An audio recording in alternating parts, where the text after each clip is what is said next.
অতএব আপনারা ঘরে ঘরে গিয়ে টিকিট বিক্রি করে আমাদের 3 ভাগের 1 ভাগ আপনারা জিতে পারেন। এখন প্রয়োজন সানি সাহেব, দিদার সাহেব, রাগারাগি যাই করেন, আগে দরকার ছাত্র দল, যুব দল আছে, ইন্ডিয়ান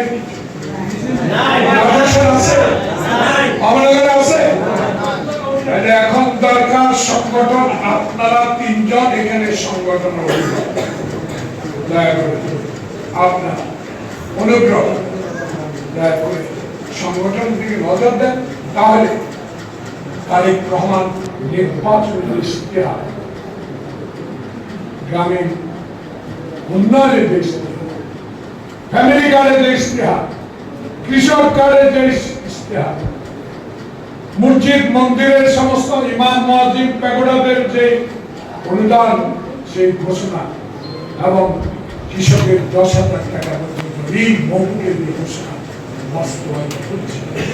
আগামী বছরে দেখবেন ইনশাআল্লাহ তারেক রহমানের যে শক্তি, সাহসকে, যে মেধা দিয়ে আমাদেরকে পরিচালিত করছে, বিশ্বে ইতিমধ্যে তার প্রশংসা পাচ্ছে। বাংলাদেশের মানুষও ঘরে ঘরে একটি কথা বলে, বাপ কা বেটা, মা কা বেটা। তাহলে এই কথাটুকু রাগারাগি না করি, কারো পক্ষে না গিয়ে আমরা তারেক রহমানের হাতকে শক্তিশালী করার মানুষগুলো আমাদের যেতে হবে। আলোচনা সমালোচনা সহ্য করতে হবে সবাই। আলোচনা সমালোচনার মধ্যে দিয়েই তো সমাধান বেরিয়ে আসে। সেই সমাধান করার জন্য আমরা কারো পক্ষে আমি বারবার নাই।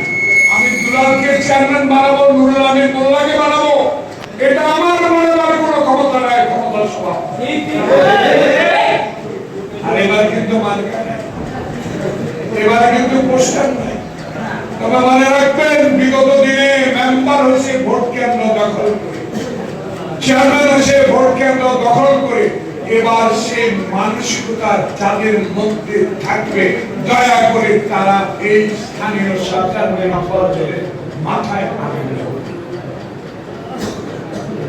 এমপি ভোটের চেয়ে কঠিন ভোট হবে স্থানীয় সরকার। এবার আসল প্রতিনিধি নির্বাচন আমরা আছি, কে কার কথা শুনি, আর গুপ্ত পার্টি আছে, মেম্বার ওটা বানায় বানায় টিকিট বিক্রি করে ক্ষমতায় যেতেছে। আনন্দ শহীদ জিয়ার ধানের শীষে আদর্শ বেগম জিয়ার আপসের নেতৃত্ব আর 16 বছরের বিদেশে থেকে যে নেতা আমাদেরকে সাহস দিয়েছে, তার নেতৃত্বে আস্থা রেখে আমরা বলে দিই।